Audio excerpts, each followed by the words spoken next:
ஒரு சின்ன ஆலோசனை தான், பிரசங்கம் பண்ண விரும்பலை. நான் ஒரு சின்ன ஆலோசனை உங்களுக்கு சொல்ல வேண்டும் என்று நான் விரும்புகிறேன்.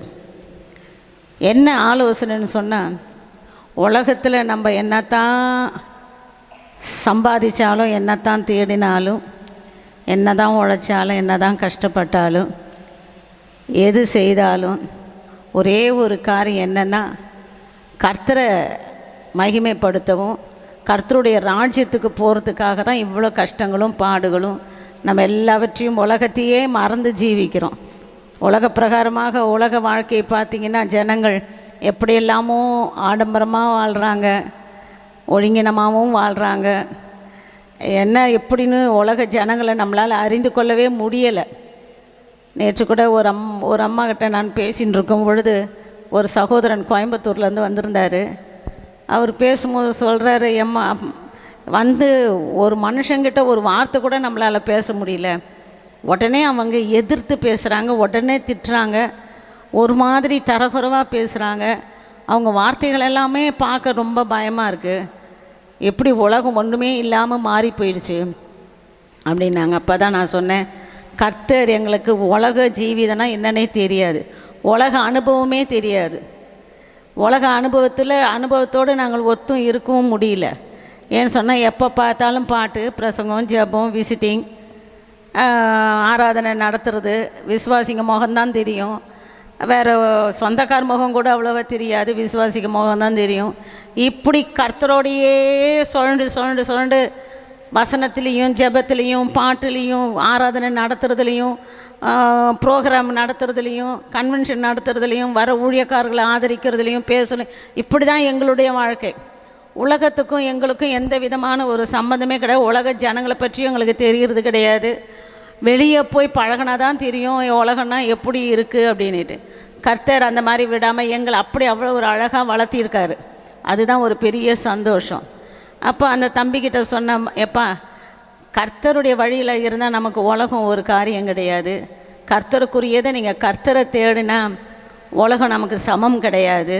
கர்த்தர் நம்ம கூட இருக்கிறாரு, எல்லாவற்றுக்கும் கர்த்தர் நம்மளை விலக்கி பாதுகாக்கிற தேவன் அப்படின்னு சொல்லி அவர்கிட்ட ரொம்ப நேரம் கர்த்தருடைய தேடுதலை குறித்து தான் நான் பேசிக்கிட்டே இருந்தேன்.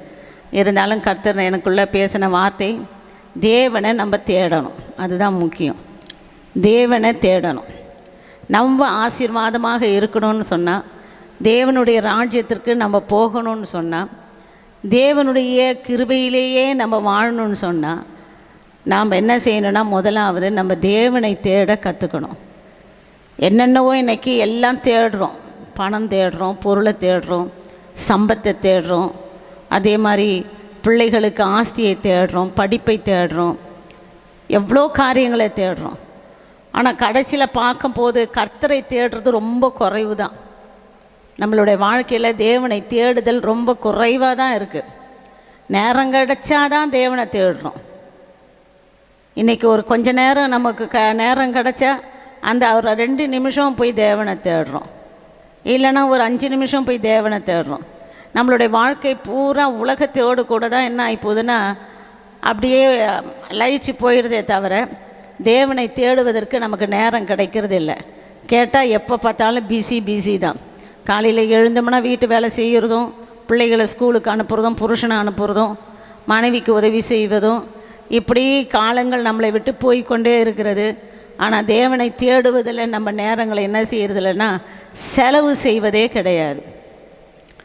நம் தேவனை தேடுதல் செலவு செய்வதே கிடையாது. ஆனால் நம்ம தீர்மானம் எடுக்கிறோம், நிறைய தீர்மானம் எடுக்கிறோம். ஆண்டவரே, கட்டாயம் 1 மணி நேரம் நான் என்ன செய்வேன், தினந்தோறும் உம்முடைய சமூகத்தில் கடந்து வந்து நான் ஜெபிப்பேன். கட்டாயம் நான் என்ன செய்வேன்னா, ஒரு நாளைக்கு 2 அதிகாரமாகிலும் நான் உட்காந்து படிப்பேன், முழங்காலில் இருந்து படிப்பேன். என்னெல்லாமோ நம்ம தீர்மானம் எடுக்கிறோம். கட்டாயம் மற்றவர்களுக்கு நான் தேவனை பற்றி நான் சொல்லுவேன், எனக்கு செய்த நன்மைகளை நான் சொல்லுவேன், அப்படின்லாம் தீர்மானம் எடுக்கிறோம். ஆனால் எடுத்த தீர்மானத்தில் நம்ம என்ன செய்கிறதில்லைன்னா நிலச்சி நிற்கிறதும் கிடையாது, நம்ம செய்கிறதும் கிடையாது. செய்தால் கூடி போனால் 1 மாதம், அது கூட ரொம்ப கஷ்டம். 1 மாதம் அப்படியே பல்ல கடிச்சு எல்லாம் செய்வாங்க. அதுக்கு அடுத்த மாதம் பார்க்கும் பொழுது கர்த்தரையே கூட என்ன செய்கிறாங்கன்னா மறந்து போயிடுறாங்க. அது அவங்கள சொல்லி குற்றம் இல்லை. பிசாசானவன் அதற்குள்ள வழிகளை திறந்து பண்ணி பிள்ளைகளை ஆசை காட்டி மோசம் போக்கி பிள்ளை கர்த்தரை விட்டு கொஞ்சம் கொஞ்சமாக விலக செய்கிற காரியம்தான் அந்த தேவனை தேடாமல் இருக்கிற காரியம். அப்போ இந்த நாட்களில் நம்ம அதிகமாக என்ன செய்யணும்னா, ஆசீர்வாதமாக இருப்பதற்கே நம்ம தேவனை தேடணும். ஒருவன் தேவனை தேடினால் நம்ம படிக்கிறோம் 34வது சங்கீதம் 10வது வசனத்தில் படிக்கும் பொழுது, சிங்கக்குட்டிகள் தாழ்ச்சி அடைந்து பட்டினியாக இருக்கும், ஆனால் கர்த்தரை தேடுகிறவர்களுக்கோ ஒரு நன்மையும் குறைவுபடாது. அப்போ ஒரு நன்மையும் நம்மளுடைய வாழ்க்கையில் குறைவுபடாமல் நம்ம சம்போகமாக சந்தோஷமாக மகிழ்ச்சியாக வாழணும்னு சொன்னாலே அதனுடைய திறவுகோல் என்னன்னா தேவனை தான் தேடணும். திறவுகோலே தேவனை தான் தேடணும்.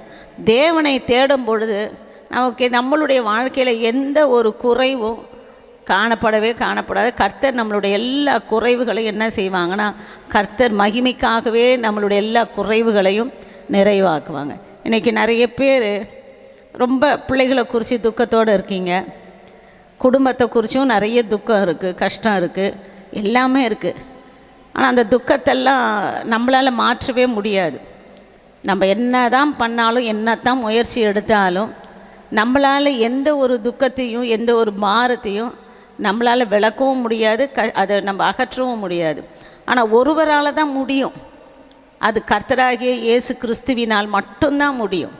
நம்மளுடைய பாரங்களையும் நம்மளுடைய கவலைகளையும் நம்மளுடைய கஷ்டங்கள் எல்லாமே மாற்றணும்னு சொன்னால் கர்த்தர் ஒருவரால் தான் மாற்ற முடியும்.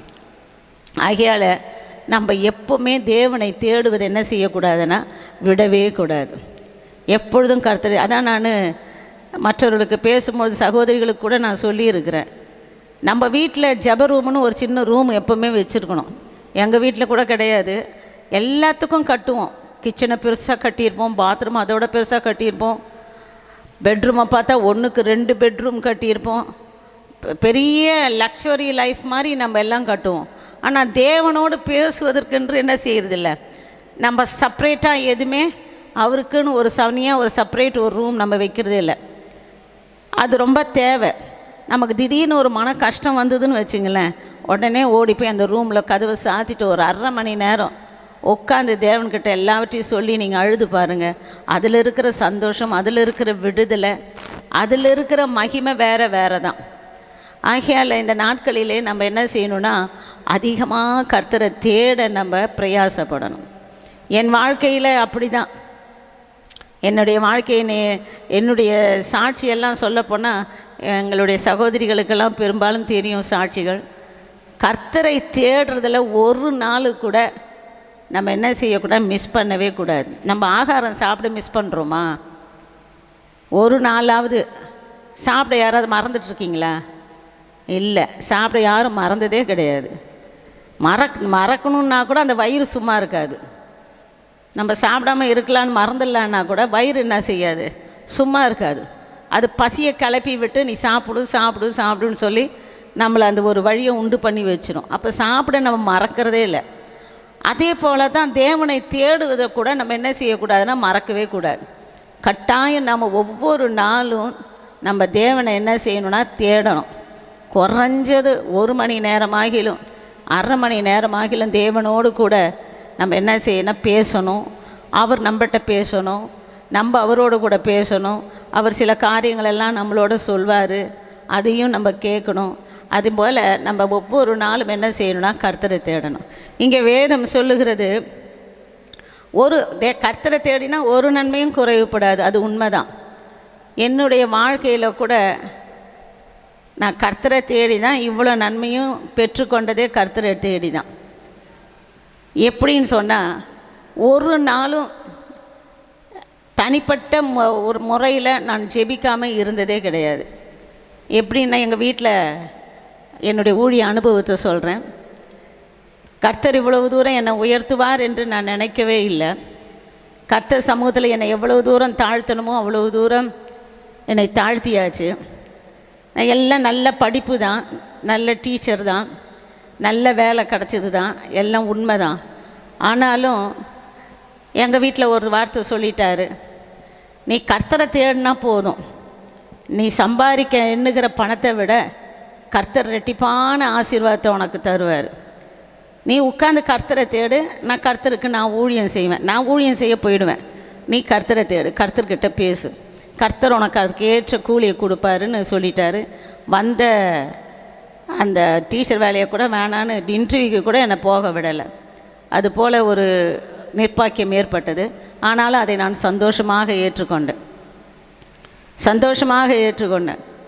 ஒவ்வொரு நாளும் தேவ சமூகத்தில் என் அறை கதவை பூட்டி, தெரியுதா சதீஷ், அறை கதவை பூட்டி தேவ சமூகத்தில் கண்ணீர் கண்ணீர் கண்ணீர் கண்ணீர் கண்ணீர் அதிகமாக பாரப்பட்டு, அந்த 24 வீரனை என் பெருமைக்காக சொல்லலை, என்னுடைய கண்ணீர் தான் அந்த பூமியில் இருக்கும். அவ்வளவு கண்ணீர் விட்டு ஒவ்வொரு நாளும் என் குடும்பத்துக்காக, என் ஊழியத்துக்காக, எங்கள் விசுவாசிகளுக்காக, எங்கள் சபையினுடைய நிலைமைக்காக தினந்தோறும் கர்த்தரை தேடிக்கிட்டே இருந்ததுனால தான் இந்த நாள் வரைக்கும் கர்த்தர் வெற்றிகரமாக எல்லாவற்றையும் நடத்தி வந்தார். 1 2 இல்லை, எல்லாவற்றையும் கர்த்தர் அவ்வளவு அருமையாக நடத்தி வந்தார். ஹல்லேலூயா. அப்போ கர்த்தரை தேடுகிறவர்களுக்கு ஒரு நன்மையும் என்ன செய்யாதுன்னா குறைவுபடவே படாது. எல்லாரும் கர்த்தரை தேடணும். மற்றவங்கக்கிட்ட போய் சொல்கிறதுனால ஒரு பிரயோஜனமே கிடையாது. இப்போ என்னுடைய குறைவை போய் சிஸ்டர் பாரதி கிட்ட சொல்கிறதுனால அவங்க என்ன செய்ய போகிறாங்க? அவங்க ஒன்றும் அப்படியாம்மா, சரிம்மா, ஜெபிக்கிறம்மா, அந்த ஒரு வார்த்தை, ஒரு ஆறுதல் சொல்லிட்டு போவாங்களே தவிர மீதிப்படி அவங்களால எனக்காக எதுவுமே செய்யவும் முடியாது. அவங்களால அதை செய்யக்கூடிய வாய்ப்பு அவங்களுக்கு இல்லை. ஆனால் அதே நேரத்தில் நம்மளுடைய குறைவுகளை கர்த்தரை தேடி தேவ சமூகத்தில் நம்ம அதை சொன்னோமானா உண்மையாகவே கர்த்தர் நமக்காக என்ன செய்கிறாருன்னா, நமக்காக யார் இடத்துல யுத்தம் பண்ணணுமோ யுத்தம் பண்ணுவார், யார் இடத்துல பேசணுமோ அவர்கிட்ட பேசுவார். இந்த காரியம் எப்படி மாற்றணுன்றது கர்த்தருக்கு தெரியும். நம்மளுடைய நிலைமைகள் எப்படி என்று கர்த்தர் அறிவார். ஆகையால் கர்த்தர் அந்த காரியங்கள் எல்லா குறைவுகளையும் அவர் நன்மையாக மாற்றக்கூடியவர். ஹல்லேலூயா, ஹல்லேலூயா. ஆகையால் நம்ம கர்த்தரை தேட ஒரு நாளும் நம்ம மிஸ் பண்ணவே கூடாது. கர்த்தரை நம்ம என்ன செய்யணும்? தேடணும். இப்போது ஜோய் பாஸ்டர் கூட சொன்னாங்க, அப்பாவுடைய குறைவை சொன்னாங்க. அப்போ அந்த குறைவு கூட எப்படி வந்ததுன்னா கர்த்தரை தேடினதுனால, என் பிள்ளைங்க அந்த சிங்கக்குட்டிகள் தாழ்ச்சியடைந்து பட்டினியாக இருக்கும், ஆனால் கர்த்தரை தேடுகிறவர்களுக்கோ ஒரு நன்மையும் குறைவுபடாது என்ற அந்த வசனத்தின்படி தான் என்ன ஆச்சு, அந்த குறைவுகளை கர்த்தர் நிறைவாக மாற்றினார். ஹல்லேலூயா. ஆகவே குறைவோடு இருக்கிற ஒவ்வொரு பிள்ளைகளுக்கும் நான் சொல்கிறேன், உங்களுடைய குறைவுகளை நீங்கள் நினச்சிக்கிட்டே இருக்காதீங்க. எனக்கு சரீரத்தில் இப்படி குறைவு வியாதி இருக்குது, இல்லைனா என் வீட்டில் என் பிள்ளைக்கு இப்படி ஒரு குறைவு இருக்குது, இல்லைனா கடன் பாரத்தினால் நான் நிரப்பப்பட்டு குறைவுள்ளவளாக நான் காணப்படுறேன், இல்லைனா இப்படி என் வீட்டில் இப்படி ஒரு பிரச்சனை இருக்குது அப்படின்னு சொல்லி அதையே நீங்கள் யோசிச்சுட்டு கொண்டு இருக்காமல் அந்த குறைவை தேவனுடைய சமூகத்தில் கொண்டு போய் என்ன செய்யணுன்னா நீங்கள் வைங்க. தேவ சமூகத்தில் கொண்டு போய் அந்த குறைவை வச்சுட்டு, ஆண்டவரே இந்த குறைவை என்ன செய்யுங்க, நிறைவாக மாற்றி கொடுங்க. கர்த்தரை தேடுகிறவர்களுக்கோ ஒரு நன்மையும் குறைவுபடாது அப்படின்னு சொல்லி வேதம் சொல்லப்பட்டிருக்கிறதே. ஆண்டவரே, என்னுடைய குறைவுகளை கர்த்தர் என்ன செய்யுங்க, நன்மையாக மாற்றுங்க அப்படின்னு சொல்லி உங்களுடைய குறைவுகளெல்லாம் தேவ சமூகத்தில் தனியாக உட்காந்து நீங்கள் ஆண்டவர்கிட்ட சொல்லுங்கள். நிச்சயமாக ஆண்டவர் நமக்கு என்ன செய்வாங்க, எல்லா குறைவுகளையும் நிறைவாக்கி அதை நன்மையாக மாற்றக்கூடிய தேவன். ஹல்லேலூயா. கர்த்தருக்கு ஸ்தோத்திரம். அதே மாதிரி 2வது காரியத்தை பார்க்கும் பொழுது நீங்கள் சங்கீதம் 22 26 படிச்சிங்கன்னா, கர்த்தரை தேடுகிறவர்களுடைய இருதயம் மகிழும். கர்த்தரை தேடுகிறவர்களுடைய இருதயம் என்ன செய்யுமா, எப்பவுமே சந்தோஷமாக இருக்கும், அவங்க துக்கப்படவே மாட்டாங்க. கர்த்தரை தேடுகிறவர்களுடைய இருதயம் எங்கே, அந்த வசனம் படிங்க பார்ப்போம்.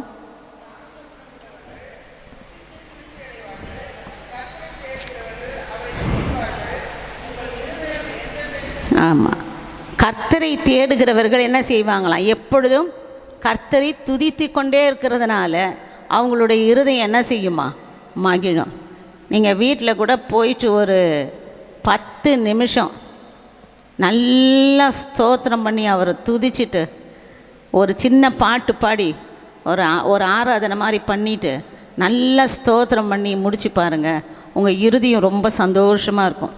ஒரு பெரிய மகிழ்ச்சி தெரியும். இன்னும் துக்கங்கள்லாம் பறந்து போன மாதிரி இருக்கும்.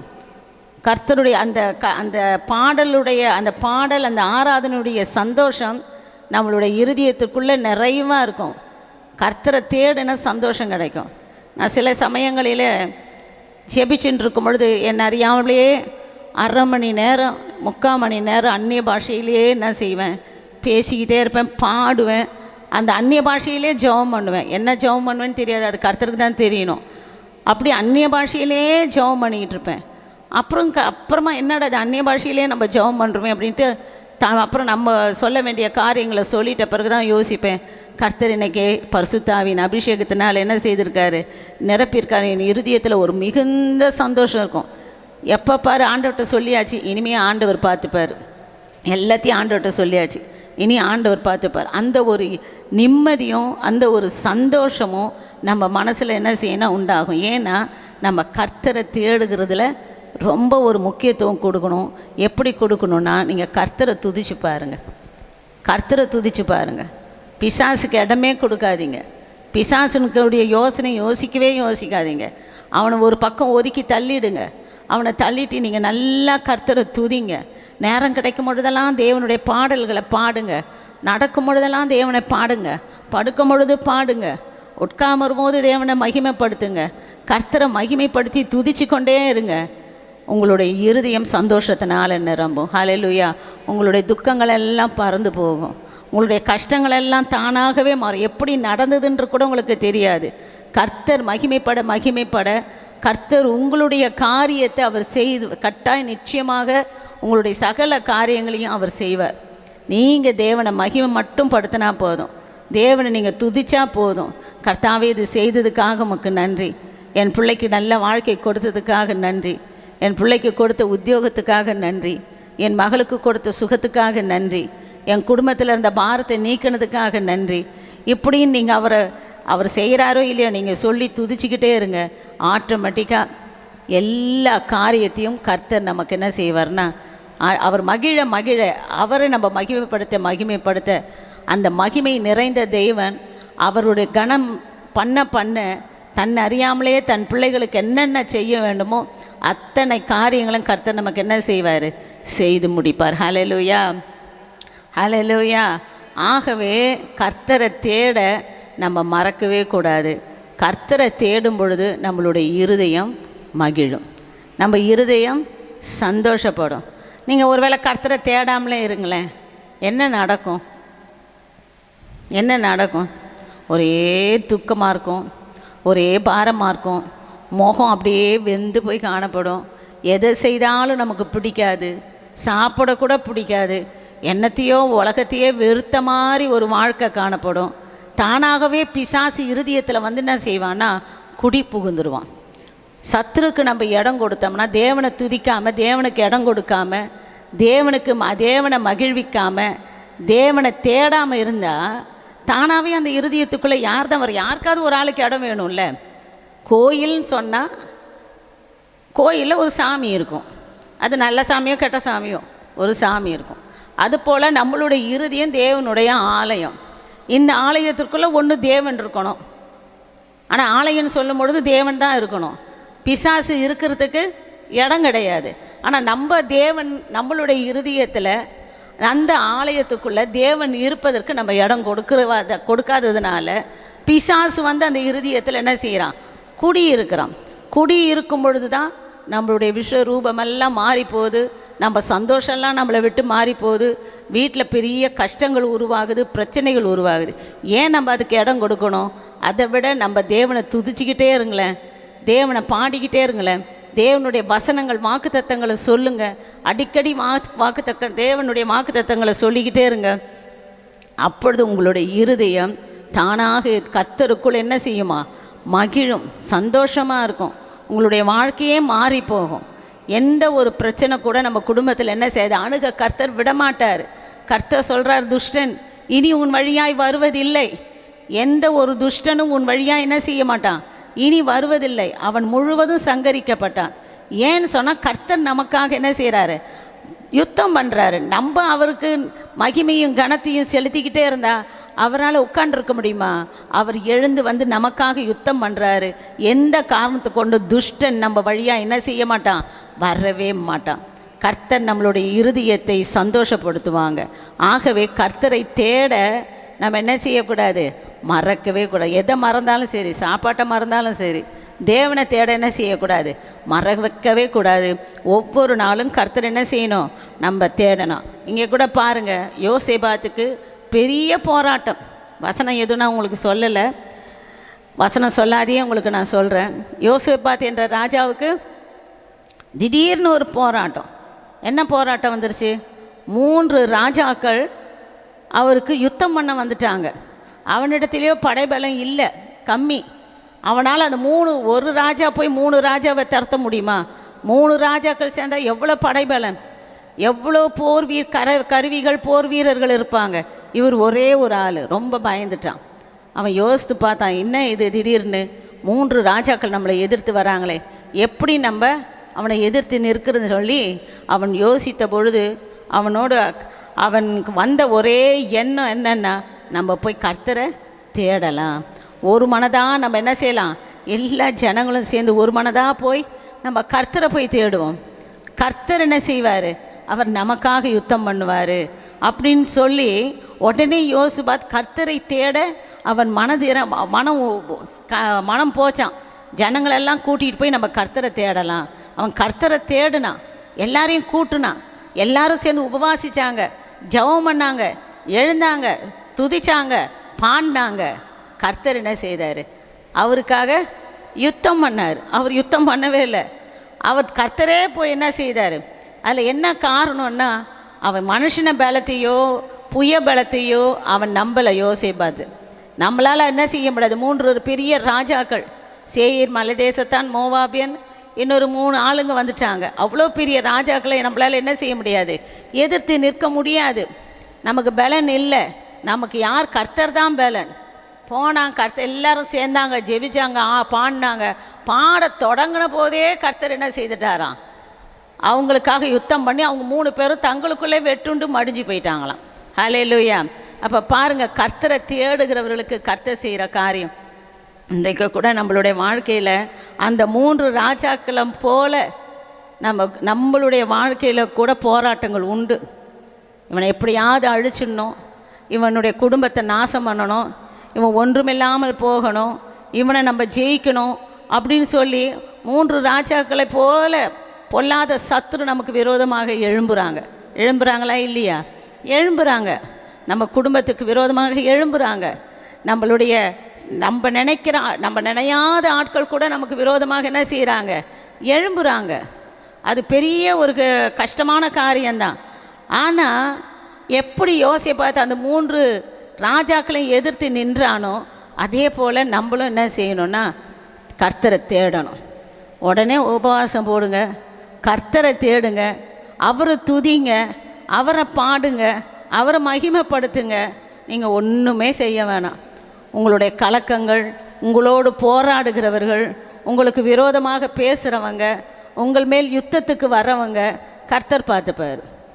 கர்த்தர் பார்த்து அவங்களோட யுத்தம் பண்ணுவார். நீங்கள் ஒன்றுமே பேச வேணாம், நீங்கள் சும்மா இருங்க. அப்படி தானே சொல்கிறார் இஸ்ரேல் ஜனங்களுக்கு.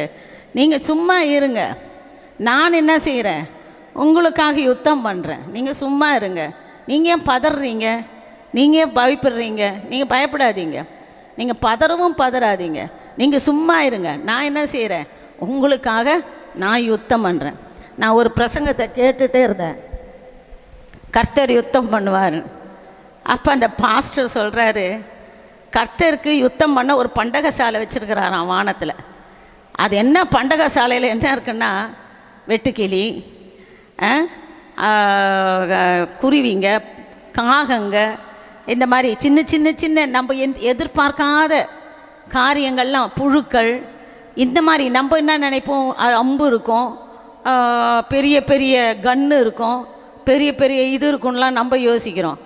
கர்த்தர்கிட்ட அப்படிலாம் வந்து 10 வாதைகளை கொண்டு எகிப்து ஜனத்தை கர்த்தர் யுத்தம் பண்ணார். எகிப்தோட என்ன பண்ணார்? கன்னும் குண்டும் அம்பும் பீரங்கி வச்சா பண்ணார்? இல்லை, சின்ன சின்ன பொருள், அக்கினி, கல்மழை, பேனெல்லாம் ஒரு ஆயுதமா, பேனு, தவளை, இதெல்லாம் வச்சு அற்பமான பொருளை வச்சு, ஒன்றுத்துக்கும் உதவாத பொருளை வச்சு 10 வித வாதைகளை அனுப்பி அந்த எகிப்து ஜனத்தை அழிச்சிட்டாங்க. யாருக்காக? தன்னுடைய ஜனத்துக்காக. அது மாதிரி அவருடைய பண்டக சாலையில் சாதாரணமான சின்ன சின்ன பொருள் தான். அது எப்படி உங்களுக்காக யுத்தம் பண்ணுறதுன்னு உங்கள் கண்ணுக்கு தெரியவே தெரியாது. அது எப்படி யுத்தம் பண்ணுறதுன்னு உங்களுக்கு கண்ணுக்கு தெரியவே தெரியாது. ஆனால் கர்த்தர் என்ன செய்கிறான்னா, அற்பமான காரியத்தை கொண்டே கர்த்தர் உங்களுக்காக என்ன செய்கிறாரு? யுத்தம் பண்ணுவார். அப்போ நீங்கள் சும்மா இருங்க, எதை குறித்து என்ன செய்யாதீங்க, கலங்காதீங்க. பெரிய ராஜாக்கள் வந்தால் நீங்கள் ஏன் பயப்படுறீங்க? கர்த்தர் சமூகத்தில் போய் உட்காந்து, இந்த மாதிரி ஒரு பெரிய போராட்டம் என்னால் தாங்க முடியாது, என்னால் போய் பேசவும் முடியாது, என்னால் நிற்கவும் முடியாது. நமக்கு எதாவது பேச தெரியுமா? நமக்கு உலகத்தானோட பேசவே தெரியாது. யுத்தம் பண்ண தெரியுமா? நமக்கு யுத்தம் பண்ணவே தெரியாது. நம்ம கர்த்தருடைய கரத்தில் அந்த காரியத்தை என்ன செய்யணும்? ஒப்பு கொடுத்துட்டு, ஆண்டவரே எனக்காக நீங்கள் யுத்தம் பண்ணுங்க, நீங்கள் நின்று கொண்டு இன்றைக்கு நடக்கும் ரட்சிப்பை என்ன செய்யுங்க, பாருங்க. நீங்கள் இன்றைக்கி நடக்கிற ரட்சிப்பை பாருங்கள்.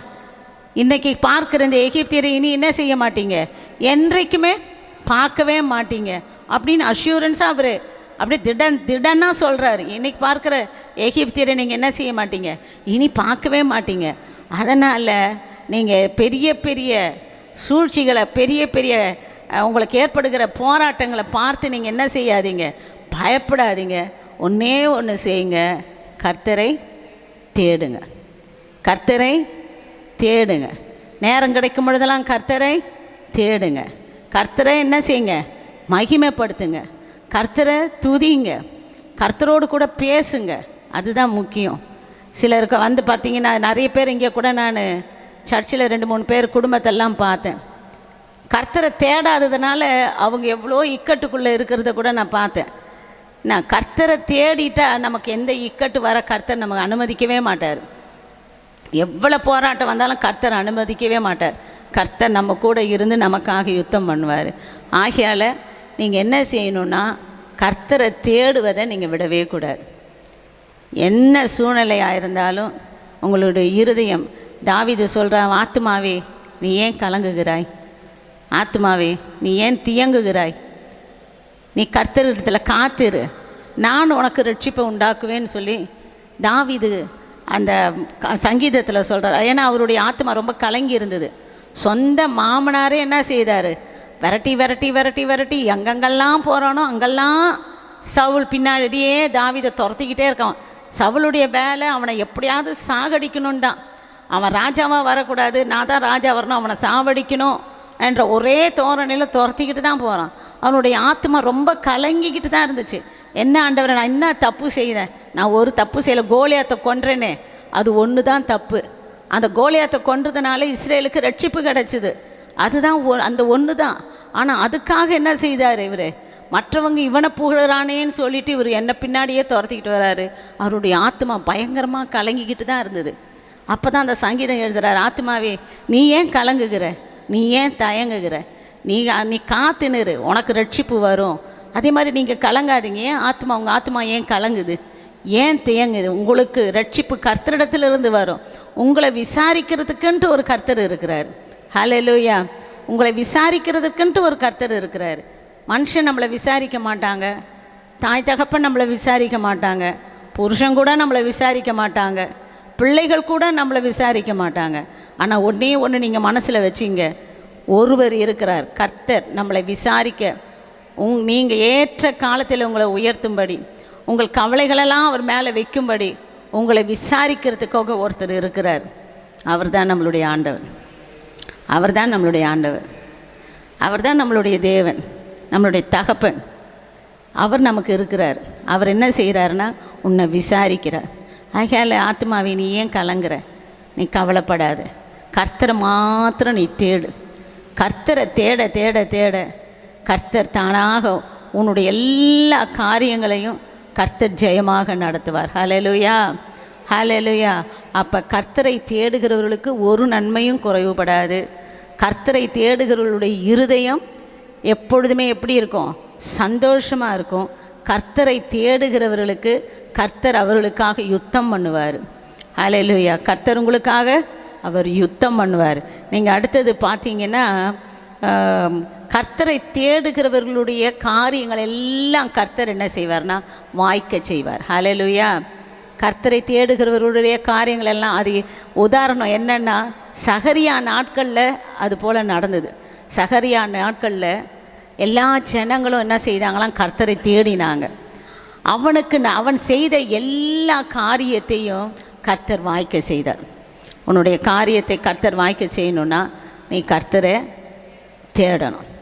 சத்துருக்கள் மத்தியில் உனக்கு ஒரு பந்தியை ஆயத்தம் பண்ணுவேன். சத்துருக்கள் மத்தியில் என்ன செய்வாராம் கர்த்தர், உன் காரியத்தை வாய்க்க பண்ணுவார். சத்துருக்கள் மத்தியில் உன்னை தலகுனிய வைக்க மாட்டாங்க. சத்துருக்கள் மத்தியில் நீ சோர்ந்து போய் விட மாட்டாங்க. சத்துருக்கள் மத்தியில் உனக்கு ஒரு பந்தியை என்ன செய்வார், ஒரு பெரிய விருந்தையே என்ன செய்வாராம், ஆயத்தம் பண்ணுவார். புரியுதா? அப்போ நம்ம தான் என்ன செய்யணும்னா கர்த்தரை தேடணும். அப்போ நம்ம இடத்துல தான் குறைவு, நம்ம இடத்துல தான் என்ன இருக்குது, குறைவு. நம்ம கர்த்தரை நம்ம தேடுறது கிடையாது. நம்ம கர்த்தரை தேடினோமானால் நம்மளுடைய காரியங்கள் எல்லாம் கர்த்தர் என்ன செய்வாங்க, வாய்க்க செய்வாங்க. ஹல்லேலூயா, ஹல்லேலூயா, பிரைஸ் தி லார்ட். கர்த்தர் வாய்க்க செய்வார். ஆகையால் இது சின்ன ஒரு ஆலோசனை தான். நீங்கள் கர்த்தரை ஒவ்வொரு நாளும் தேவனை என்ன செய்யுங்க, தேடுங்க. தேட தேட தேட நம்முடைய காரியங்கள் எல்லாம் கர்த்தர் என்ன செய்வாங்கன்னா வாய்க்க பண்ணுவாங்க. நான் திருமணமாகி வந்த புதுசில் நான் ரொம்ப மனசில் அதிகமான வேதனை. அப்பாவுக்கு ஊழியக்காரனை கட்டணும். அப்பாவுக்கு மூத்த பொண்ணு ஊழியத்துக்குன்னு பிரதிஷ்டை பண்ணிடுவாங்க. அப்போ அந்த பெண்ணை என்ன செய்யணுன்னா ஊழியத்துக்கு தான் கொடுக்கணும். அது ஆணாக இருந்தாலும் பெண்ணாக இருந்தாலும் ஊழியத்துக்குன்னு பிரதிஷ்டை பண்ணிடுவாங்க, ஊழியத்துக்கு தான் கொடுக்கணும். ஆனால் எனக்கு என்னென்னா, நம்ம படிச்சிருக்கிறோமே, நம்ம நல்லா சம்பாதிக்கலாமே, கை நிறைய. அப்பாலாம் ஊழியத்தில் பயங்கர கஷ்டம், ரொம்ப கஷ்டம். அப்போ அவங்களுக்கு அது உதவியாக இருக்குமே அப்படின்ற ஒரு எண்ணமெல்லாம் இருந்தது. கல்யாணம் திருமணம் ஆச்சு. இவர்கிட்ட வந்த பிறகும் ஊழியத்தில் கஷ்டந்தான், போராட்டம்தான். ஆனாலும் நான் கலங்கவே இல்லை. நான் கர்த்தர்கிட்ட ஒரே ஒரு வார்த்தை சொன்னேன், எப்பா நான் உலக பிரகாரமாக சம்பாரிச்சிருந்தா நல்லா சம்பாரிச்சிருப்பேன். ஆனால் ஊழியத்துக்குன்னு கூட்டிக்கிட்டு வந்துட்டீங்க, நான் ஊழியத்துக்கு வந்துட்டேன். மற்றவங்கள மாதிரி நான் வீடு வீடாக போயிட்டு ஜெபம் பண்ணிக்கிட்டு அப்படியெல்லாம் என்னாலெல்லாம் வர முடியாது. அப்படியெல்லாம் ஏன்னா அப்பா பட்ட கஷ்டத்தை பார்த்துருக்கேனே. இப்படியெல்லாம் நான் கஷ்டம்லாம் என்னால் என்ன செய்ய முடியாது, பட முடியாது. என்ன நீங்கள் ஆசீர்வதிச்சால் ஒழிய நான் விடுறதா இல்லை. என்ன நீங்கள் ஆசீர்வதிங்க, என்ன நீங்கள் ஆசீர்வதிங்க. ஏன்னா மற்ற தங்கச்சிங்களுக்கெல்லாம் நல்ல ஒர்க்கர்ஸை கட்டி கொடுத்தாங்க. நல்ல ஃபுட் கார்ப்பரேஷனில் வேலை செய்கிற மனுஷன், நல்ல ஹை ஸ்கூல் வச்சுருக்கிற ஒரு மனுஷன், நல்ல நிலைமையில் இருக்கிறவங்களெல்லாம் கட்டி கொடுத்தாங்க. ஆனால் நான் இப்படி ஊழியத்தில் வந்ததுனால எங்கள் தங்கச்சிகளுக்கு கூட நான் ஒரு அற்பமாக தான் காணப்பட்டேன். ஆனால் நான் கர்த்தர்கிட்ட ரொம்ப ஒரு நாளும் கர்த்தரை விடவே மாட்டேன், பிடிச்சிக்கிட்டு அழுவேன்.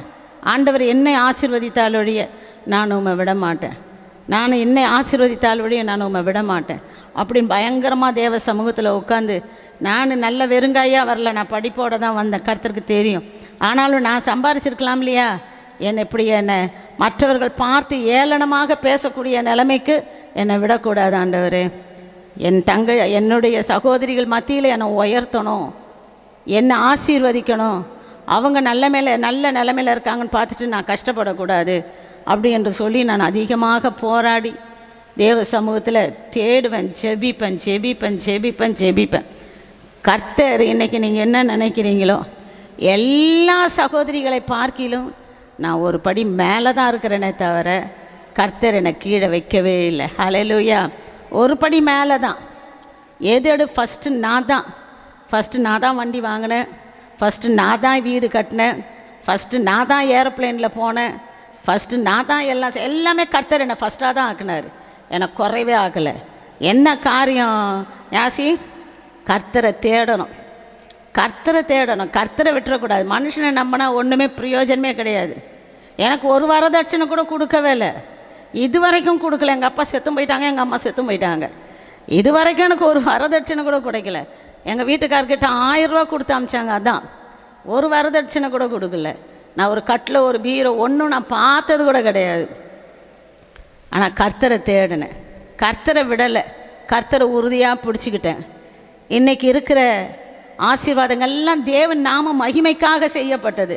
எங்களுடைய பலத்தினாலோ எங்களுடைய சாமர்த்தியத்தினாலோ அல்லது எங்களுடைய ஞானத்தினாலோ ஒன்றுமே கிடையாது. எல்லாம் கர்த்தருடைய கிருபை, கர்த்தருடைய கிருபை, கர்த்தருடைய கிருபை. கர்த்தரை தேட தேட, கர்த்தரை பிடிக்க பிடிக்க, கர்த்தரோடு உறவாட, கர்த்தருக்காக கொடுக்க, கர்த்தருக்கென்று ஊழியம் செய்ய, கர்த்தருக்கு கண்டு எல்லாத்தையும் அர்ப்பணிக்கும் பொழுது எங்களுடைய வாழ்க்கையை அவர் என்ன செய்தார்? எல்லாவற்றையும் ஆசீர்வாதமாக மாற்றினார். ஹல்லேலூயா. அதனால் உங்களுக்கு சொல்கிற ஒரே புத்திமதி, கர்த்தரை தேட நம்ம என்ன செய்யக்கூடாது? விடவே கூடாது. ஒவ்வொரு நாளும் குறைஞ்சது 1 மணி நேரமும் 1/2 மணி நேரமும் நீங்கள் தேவ சமூகத்தில் உட்காந்து கர்த்தரை தேடி உங்களுடைய காரியங்கள் எல்லாம் கர்த்தர்கிட்ட சொல்லுங்கள். கர்த்தர் உங்களுக்காக யுத்தம் பண்ணுவார். ஹல்லேலூயா. கர்த்தர் உங்களுக்கு மகிழ்ச்சியை தருவார், கர்த்தர் உங்களுக்கு நன்மையை தருவார், கர்த்தர் எப்பொழுது உங்களை விசாரிப்பார், கர்த்தர் எப்பொழுது உங்களோடு கூட இருப்பார். நம்ம தேடலைன்னா அவர் தூரம் போயிடுவார். அதான் அவ்வளோதான் சீக்கிரட்டு. நம்ம அவரை தேடாமல் விட்டுட்டோம்னா அவர் நம்மளை தேடலையே, தனியாக இருப்பாங்க, அவங்க தூரம் போயிடுவாங்க. அதான் விஷயம். அப்படி தான் கப்பலில் எல்லோரும் சீஷர்களும் எல்லாம் என்ன செய்தாங்களாம், கப்பலில் அக்கறைக்கு போனாங்க. ஏசப்பா போய் தூங்கிட்டார், போய் அடித்தட்டில் படுத்து தூங்கிட்டாங்க. தூங்குறதான் சரி, ஒரே காற்று புயல் எல்லாம் வந்து படகு என்ன செய்தது? அலக்கழிக்க வச்சிருச்சு. தேடுறாங்க ஏசு எங்கன்னு, அப்போ தான் தேடுறாங்க. தேடி பார்த்தா அடித்தட்டில் என்ன செய்கிறாரு? அவர் நிம்மதியாக உறங்கியிருக்கிறாரு. ஏன் அந்த காற்றும் கடலும் அந்த அலையும் அந்த காற்றும் வர காரணம் என்ன? கர்த்தரை விட்டுட்டாங்க அவங்க. இவங்க ஒருத்தருக்கு ஒருத்தர் பேசிக்கிட்டாங்க. கர்த்தர்கிட்ட பேச ஆள் இல்லை. நீங்கள் கூட தனிமையாக இருந்து பாருங்கள், யாரும் பேசலைன்னா என்ன பண்ணுவீங்க? பேசாத போய் படுத்துப்போம். அதே நேரத்தில் யாராவது பேச்சுக்கு துணைக்கு இருந்தால் நம்ம பேசிக்கிட்டு இருப்போம். அவர்கிட்ட பேச ஆள் இல்லை. அவங்க பேசிக்கிட்டாங்களே தவிர கர்த்தரோடு கூட பேசுகிறதுக்கு ஆள் இல்லாமல் போயிடுச்சு. அவர் பேசாத போய் படுத்துட்டார். அவர் படுத்து தான் சம்போதம் கடலுக்கும் காற்றுக்கும் ஒரே சந்தோஷம். அவங்க ஒரே அடித்து விட்டாங்க. அன்னைக்கு படகு முழுகி போகிற அளவுக்கு அவங்களுக்குள்ள பிரச்சனை வந்தது. இதுதான் நம்ம வாழ்க்கையில் நடக்கிறது கூட. அது அன்னைக்கு படகுல கர்த்தர் அந்த காரியத்தை நமக்கு திருஷ்டாந்தமாக வச்சிருக்கிறார். இன்றைக்கு நம்ம குடும்பம் என்ற படகு எப்படி இருக்குது? இன்றைக்கி நம்ம குடும்பம் என்ற படகுல பெருங்காற்றும் பெரும் புயலும் பெரும் பிரச்சனையும் வருவதற்கு காரணம் நம்ம கர்த்தரை தேடுறதில்லை, கர்த்தரை மறந்துடுறோம். கர்த்தரை மறந்துட்டு அவங்கள போய் பார்க்கலாம், இவங்கள போய் பார்க்கலாம், உலகத்தோடு தான் நம்ம ஒட்டி இருக்கிறோமே தவிர கர்த்தரை மறந்துடுறோம். கர்த்தர் அவரும் என்ன செய்கிறாரு? கொஞ்சம் கொஞ்சமாக விலகி போயிடுறாரு. நம்ம குடும்பத்தில் பின்ன பிரச்சனை வராமல் என்ன பண்ணும்? அலைகள் வராமல் என்ன பண்ணும்? கட்டாயம் அது வரதான் செய்யும். அப்போ அதனால் கர்த்தரை நம்ம விடவே கூடாது. தேவனை தினந்தோறும் நம்ம என்ன செய்யணும்? தேடணும், அவர்கிட்ட சொல்லணும், அவர்கிட்ட பேசணும். அவர் நல்ல ஒரு தகப்பன். என்னை பொறுத்த வரைக்கும் அவர் எனக்கு ஒரு சிநேகிதன் தான். ஏன்னு சொன்னால் எல்லாருக்கிட்டையும் போய் ரகசியம் சொல்ல முடியாது. ஆனால் அதே நேரத்தில் ஆண்டவர்கிட்ட உட்காந்து என்ன செய்யலாம்? இப்படி ஆண்டவரே, இப்படி ஆண்டவரே, இப்படி ஆயிடுச்சு ஆண்டவரே, இப்படி செய்துட்டு ஆண்டவரே, இப்படி போய் பேசிட்டேன், புருஷன்கிட்ட போய் சொல்ல முடியுமா? இப்படி போய் பேசிட்டேன் ஆண்டவரே, இந்த காசு எடுத்துட்டேன் ஆண்டவரே. யார்கிட்ட சொல்லலாம்? அவர் ஒரு சிநேகிதன். என்னை மன்னிச்சிடுங்க ஏசப்பா, என்னை கழுவிடுங்க ஏசப்பா, நான் போய் அவர்கிட்ட மன்னிப்பு கேட்டுறேன் ஏசப்பா, என்னை சுத்தம் பண்ணுங்க ஏசப்பா, என்னை பரிசுத்தப்படுத்துங்க ஏசப்பா. என்னை பொறுத்த வரைக்கும் அவர் ஒரு சிநேகிதர். என்னுடைய எல்லா காரியங்களையும் என்ன செய்யலாம்? அவர்கிட்ட ஓப்பனாக எடுத்து சொல்லி ஆண்டவர்கிட்ட இது காரியங்களை சொல்லி நம்ம மன்னிப்பு கேட்டு நம்ம சும்மா அழுதாலே போதும், அவர் மனம் இறங்கிடும். நம்மளுடைய குற்றம் குறைகளை எல்லாம் என்ன செய்கிறார்? மன்னித்து நம்மளை ரெட்டிப்பான ஆசீர்வாதத்தில் நம்மளை என்ன செய்வார்? ஆசீர்வதிப்பார். ஹல்லேலூயா. ஏசப்பா சீக்கிரம் வரப்போகிறாங்க. அவர் வருகை மிக மிக சமீபமாக இருக்குது. நம்ம எவ்வளோ தூரம் கர்த்தரை தேடணுமோ அவ்வளோ தூரம் கர்த்தரை தேடுங்க, அவரை பிடிச்சு கொள்ளுங்க. ஒவ்வொரு நாளும் உங்களை பரிசுத்தப்படுத்தி கொள்ளுங்க. ராத்திரியானால் என்னுடைய ஜெபம் அப்படி தான். ஒரு வேளை இன்றைக்கு ராத்திரி ஏசப்பா நீங்கள் வந்துட்டீங்கன்னா உம்முடைய எக்கால தோனி என் காதில் கேட்கணும். நானும் மறுரூபமாகி உம்முடைய சமூகத்தில் வரணும். சின்ன சின்ன குற்றங்களெல்லாம் இருக்கும், கோவப்பட்டிருப்பேன், ஏதாவது பேசியிருப்பேன் இன்றைக்கி, இல்லைன்னா ஏதாவது ஒன்று வார்த்தைகள் வந்திருக்கும். என்னை தயவு செய்து மன்னிங்கப்பா. ஒருவேளை நான் தூங்குகிற நேரத்தில் நீங்கள் வந்தீங்கன்னா நம்முடைய ராஜ்யத்துக்கு போகணுமே, என்னை பரிசுத்தப்படுத்துங்க ஆண்டவரேன்னு ஒரு நாள் கூட நான் விட்டதே கிடையாது. ஒவ்வொரு நாள் அந்த வார்த்தையை சொல்லி நான் ஜெபம் பண்ணிட்டு தான் தூங்குவேன். அதனால் உங்களையும் நான் உற்சாகப்படுத்துகிறேன். நீங்களும் கர்த்தரை தேடுங்க, ஒவ்வொரு நாளும் கர்த்தரை தேடுங்க. கர்த்தர் உங்களை அதிக அதிகமாக ஆசீர்வதிப்பார். ஹல்லேலூயா. கர்த்தரை தேடினால் என்ன கிடைக்கும்? 5 விஷயம் சொன்னேன்.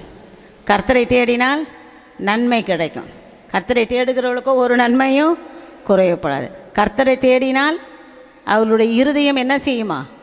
மகிழும், சந்தோஷப்படும். கர்த்தரை தேடினால் கர்த்தர் உங்களுக்காக என்ன செய்வார்? யுத்தம் பண்ணுவார். நீங்கள் போவேன்னு அவசியமே இல்லை, கர்த்தர் யுத்தம் பண்ணுவார். கர்த்தரை தேடினா அவர் உங்களை என்ன செய்வார்? விசாரிப்பார். ஒவ்வொரு நாளும் சாப்பிட்டியம்மா, நல்லா தூங்குனியா, பத்திரமா வந்து சேர்ந்தியா, போனியா, எந்த ஒரு ஆபத்தும் வரலையே, ஒன்றும் இல்லையே, பத்திரமா வந்தல்ல, நான் உன் கூட இருந்தேன். ஒவ்வொரு நாளும் என்ன செய்வார்? கர்த்தர் நம்மளை விசாரிப்பார். இதற்கெல்லாம் மூல காரணம் நீங்கள் கர்த்தரோடு என்ன செய்யுங்க? கனெக்ஷன் வச்சுக்கிட்டே இருங்க. கர்த்தரை தேடிக்கிட்டே இருங்க. கர்த்தரோட பேசிக்கிட்டே இருங்க. கர்த்தரை பாடிக்கிட்டே இருங்க. கர்த்தரை புகழ்ந்துக்கிட்டே இருங்க. கர்த்தரை மகிமைப்படுத்திக்கிட்டே இருங்க. அதை விட என்ன வேலை? அதெல்லாம் செய்யுங்க. கர்த்தர் நிச்சயமாக உங்களை ஆசீர்வதிப்பார். கர்த்தர் தாமே இந்த வசனத்தின் மூலம் உங்களை ஆசீர்வதித்து பாதுகாப்பார். ஹல்லேலூயா.